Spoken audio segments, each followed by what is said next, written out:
예, 이제 오늘 역대하 13장은 이제 여로보암의 아들인 이제 아비야, 그러니까 솔로몬, 그다음에 이제 여로보암이 아니죠, 르호보암이죠.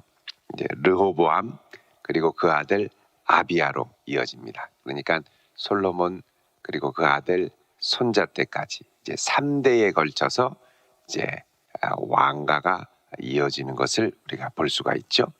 자, 1절에 보면 여로보암 왕 18째 해에 이렇게 되어 있습니다.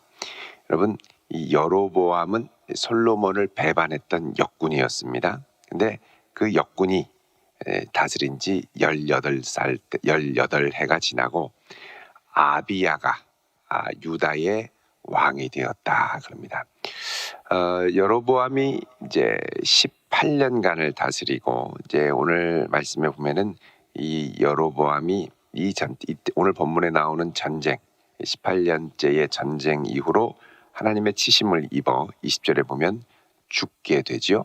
자, 그러면 여로보암은 몇 년을 다스렸냐면 왕이 돼서 18년을 다스렸고, 이 18년을 다스리면서 하나님을 경외하며 하나님께서 그의 말씀을 준행하라고 하시면서 나라를 찢어 너에게 주겠다 하셨지만 온 나라를 우상 숭배로 물들게 하고 솔로몬 왕이 다윗 제위 모두 40년씩 다스렸는데 40년의 절반도 채 다스리지 못하고 끝났다는 것을 알 수가 있습니다.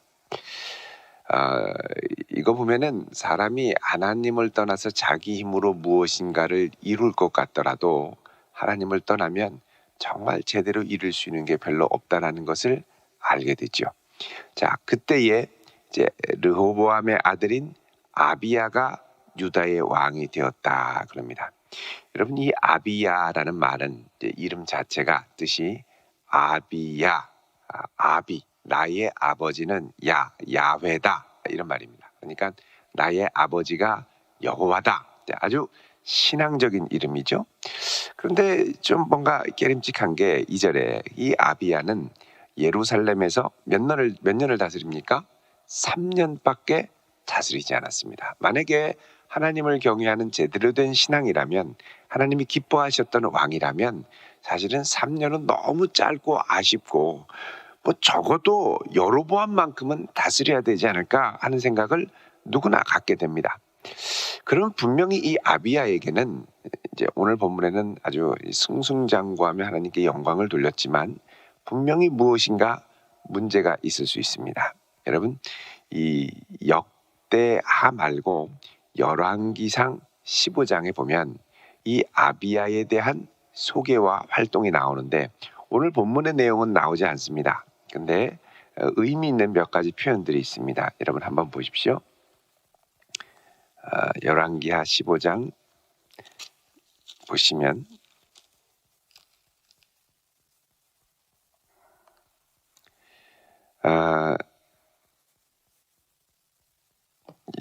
열왕기하가 아니고 열왕기상입니다. 죄송합니다. 열왕기상 15장.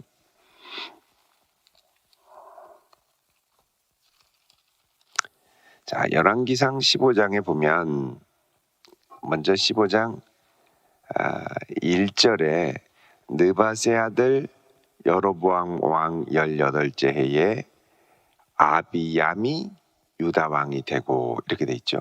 그리고 3절에도 아비얌이 그의 아버지가 이미 행한 모든 죄를 행하고 이렇게 돼 있습니다.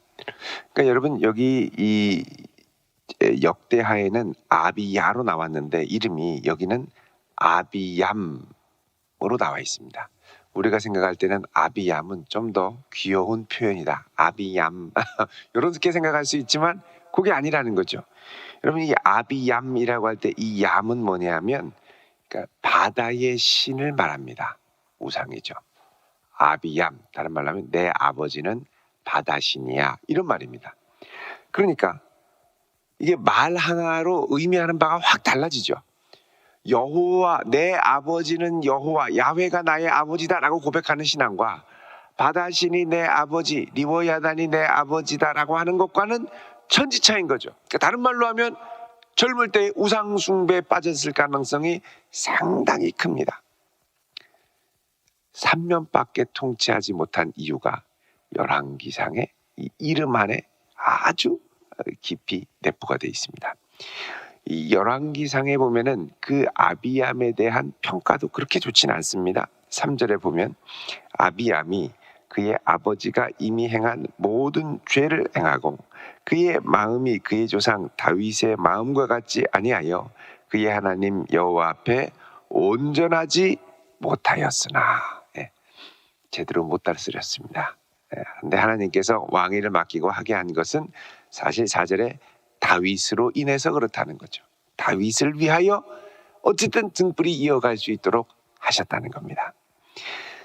자, 그러면 이제 이 아비암이 딱 3년밖에 활동을 안 하고 또 우상을 숭배했던 전적이 있었음에도 불구하고 역대하에서는 그는 아비야다. 하나님을 아버지로 삼았던 여러분 사람이 누구나 100%다 잘못할 수는 없죠. 한때 잘할 때도 있었습니다. 그 잠깐 잘했을 때를 오늘 역대하에서는 아주 부각을 시켜서 보여주고 있는 겁니다. 그러니까는 누구나 신앙생활을 하다 보면 열심히 뜨겁게 잘할 때도 있고 또 잘못할 때도 있지만 중요한 건 잘못하고 잘하는 이 빈도가 잘하는 게 더 많아져야죠. 근데 이 아비암은 오늘 본문에 나오는 잘했을 때 잠깐 빼고 나머지는 계속 바닥을 쳤던 왕이었다는 겁니다. 자, 그러면은 오늘 본문이 주목하는 이 아비야가 어떻게 하나님을 아버지로 삼고 전심으로 의지했느냐, 여기에 우리가 좀 더 초점을 두고 한번 살펴보도록 하겠습니다. 사실 이게 조금 이렇게 좀 마음에 좀 깨름직한 것 중에 하나가 2절에 그의 어머니 이름이 미가야고 기브아 사람 우리엘의 딸이더라 이렇게 나와 있는데 여러분 이게 압살롬의 손녀입니다. 압살롬의 손녀. 조금 이렇게 마음이 그렇습니다. 어쨌든 이 아비야가 여로보암과 더불어 전쟁을 하게 됐습니다. 아비야는 싸움에 용감한 군사 40만 명을 택하여 싸움을 준비했고 유다 지파의 40만 명. 근데 이제 대적하는 이 여로보암의 용사들은 큰 용사 80만 명. 그러니까는 수적으로 하면 예루살렘이 이제 그 북이스라엘이 남유다보다 병력이 2배나 더 많습니다. 그런데 여러분 생각해 보면 유다는 한 지파입니다. 근데 북이스라엘은 10지파죠. 그러니까 10지파가 모은 80만, 한 지파에서 모은 40만. 그러니까 유다 지파가 이 당시에 상당히 강성했었다는 것을 알 수가 있습니다. 그래도 1대 10의 싸움이거든요. 그러니까 10지파가 힘을 합쳐서 모은 80만이 훨씬 더 이 전쟁에 있어서는 우세였다라는 것입니다. 자, 80만 명을 택해서 싸우려고 하는데 어디서 싸우려고 하느냐? 여기 에브라임 산 중 스마라임 산 위에서 이야기를 했다 그러죠. 그러니까 싸움의 장소는 북이스라엘이었습니다. 에브라임 지파가 북쪽에 있으니까. 그러니까 북이스라엘이 남쪽으로 침입하지는 않았지만 또 그러기도 어려운 것이 그 예루살렘을 침입하면 거기에는 거룩한 성 예루살렘 하나님의 성전이 있었죠. 그러니까 예루살렘을 공격하려면 성전을 무너뜨려야 되는데 그러면 이 거룩한 성전까지도 공격을 할 수 있습니다. 이거는 하나님이 계시는 곳이기 때문에 북이스라엘이 감히 시도하기 어려운 것이었습니다. 그러면은 이제 그 북이스라엘에 직접 가서 이제 전쟁을 하기로 한 아비야는 사실 아비야 쪽에서 마음이 좀 더 급했다는 걸 아시죠? 급한 사람이 먼저 쳐들어가게 돼 있습니다. 그러니까는 이 아비야의 마음에는 이게 우리 땅인데 이 나쁜 것들 이런 생각들이 있었던 것이죠.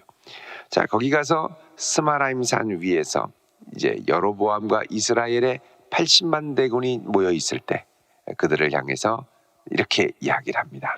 5절에 보면 이스라엘 하나님 여호와께서 소금 언약으로 이스라엘 나라를 영원히 다윗과 그의 자손에게 주신 것을 너희가 알 것 아니냐 그러죠.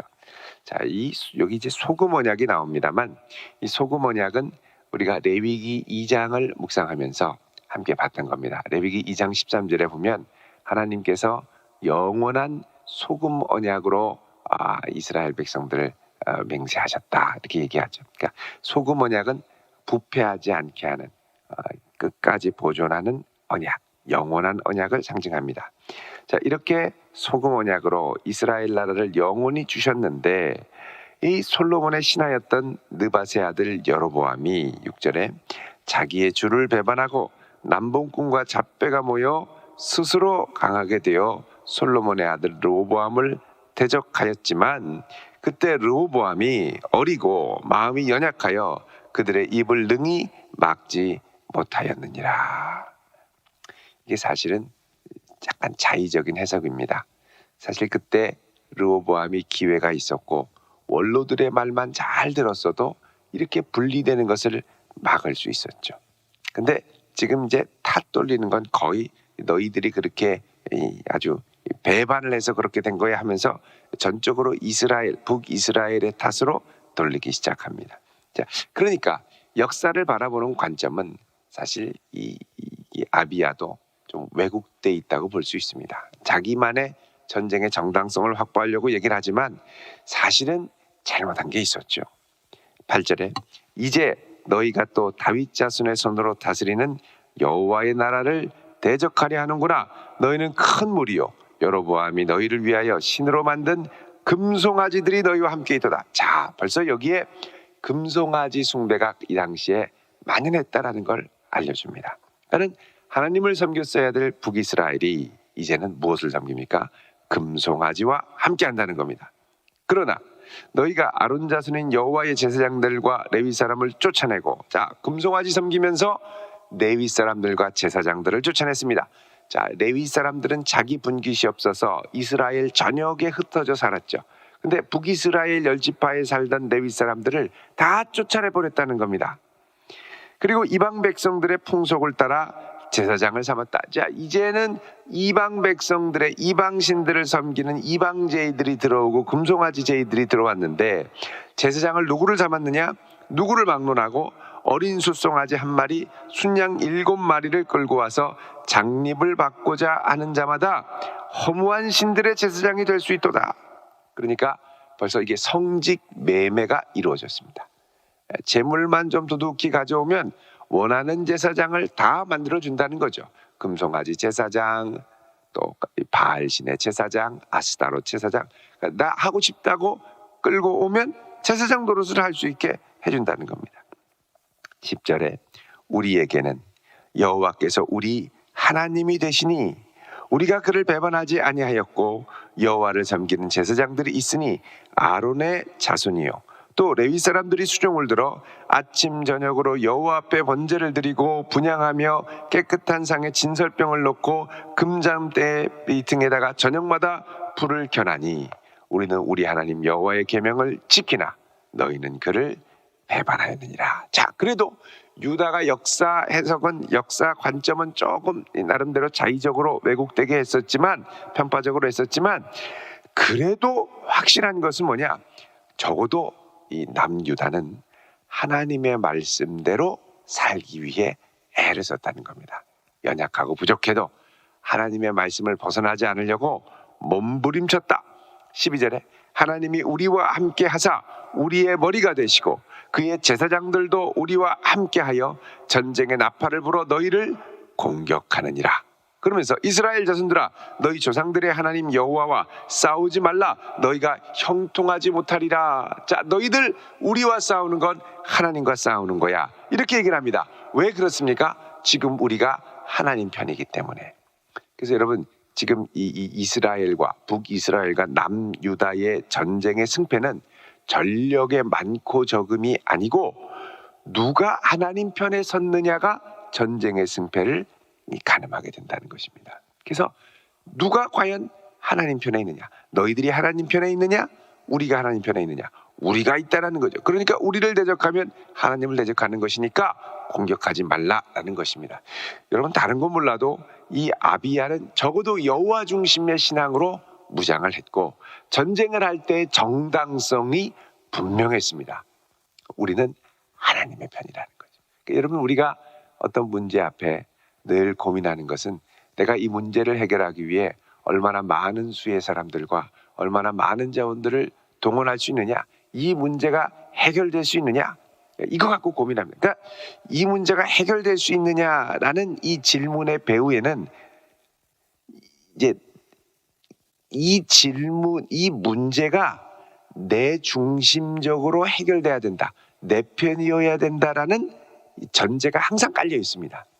근데 우리가 조금만 거리를 둬서 생각을 하면 이 문제가 내 편이 되어야 된다는 게 아니라 내가 하나님 편에 있느냐가 중요하다라는 거죠. 내가 하나님 편에 있는 것이 중요하지 하나님 편에 없으면 이 문제가 해결돼도 문제가 됩니다.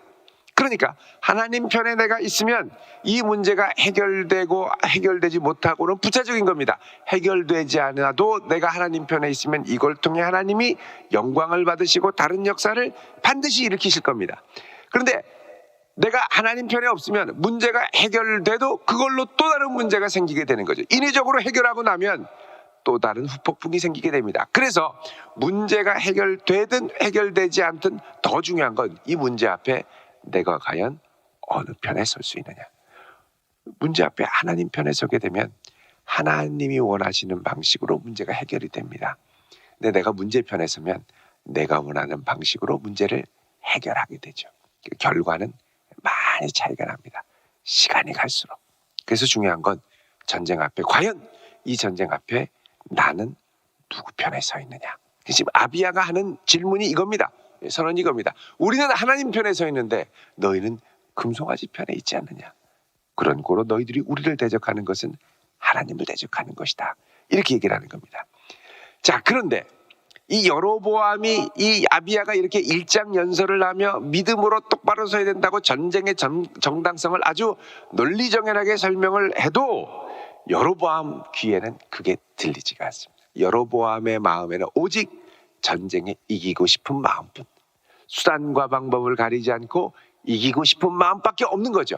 그러니까 이 일장연설을 할 때 어떻게 하느냐, 뒤로 몰래 숨어서 복병을 보내는 겁니다. 그 보면은 13절에 여로보암이 유다의 뒤를 둘러 뭐 했습니까? 복병하였으므로 군사를 숨겼어요. 그 앞에는 이스라엘 사람들이 있고 그 뒤에는 복병이 있는지라. 화들짝 놀라서 뭐하냐? 유다 사람들은 적병으로 말미암아 여호와께 부르짖고 제사장들은 나팔을 부니라. 그러니까 이거는 싸우는 게 아니에요. 하나님께 도움을 구하는 거죠. 그렇게 소리를 지르고 나팔을 부르고 하나님께 도움을 구하자 15절에 기적이 일어납니다. 하나님이 유다 사람이 뭐 할 때에 소리 지를 때 하나님이 여로보암과 온 이스라엘을 아비야와 유다 앞에서 치셨다 그러죠. 뭐 할 때요? 소리 지를 때. 그래서 아비야와 그의 백성이 17절에 이들을 크게 무찔러서 80만 중에 죽임을 당하고 엎드러진 자들이 50만이었고 이스라엘이 항복을 했다 얘기를 합니다. 그리고 나서 20절에 아비야 때에 여로보암이 다시 강성하지 못하고 여호와의 치심을 입어 죽게 되었고 아비야는 점점 강성해서 아내 14을 거스려 아들 22과 딸 16을 낳았더라.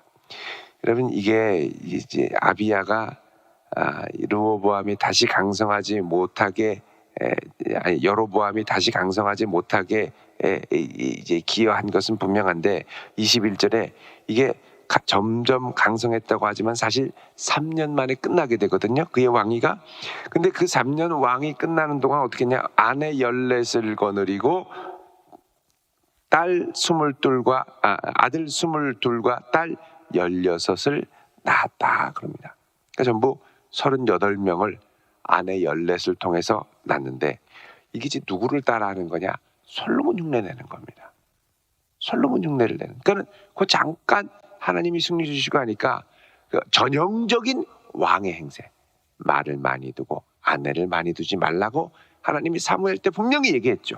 근데 그렇게 하나님 중심인 것 같은데 승리를 주시니까 이제 곧바로 이제 모두가 돌아서는데 솔로몬 따라하기로 돌아서는 거. 그 사람이 참 연약하죠. 조금만 하나님이 평안함을 주시면 그렇게 의지하는 것 같다가도 탁 돌아서게 되고 마음이 휙휙 바뀝니다.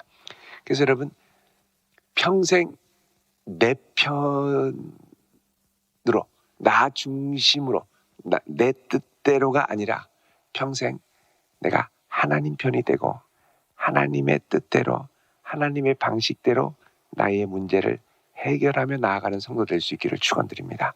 그러니까 우리 인생의 관건은 문제가 어떻게 내 뜻대로 해결되고 내 뜻대로 안 되느냐 되냐 안 되느냐로 좌절하고 기뻐하는 게 중요한 게 아니라 내가 이 어려움 가운데도 여전히 하나님 편에 서 있느냐가 훨씬 더 중요합니다. 평생에 하나님 편에 서서 하나님이 기뻐하시는 영광을 돌리는 성도 될 수 있기를 우리 주님의 이름으로 축원드립니다. 기도하겠습니다. 거룩하신 아버지 하나님, 우리의 인생이 참 긴 것 같지만 짧은 것을 느낍니다.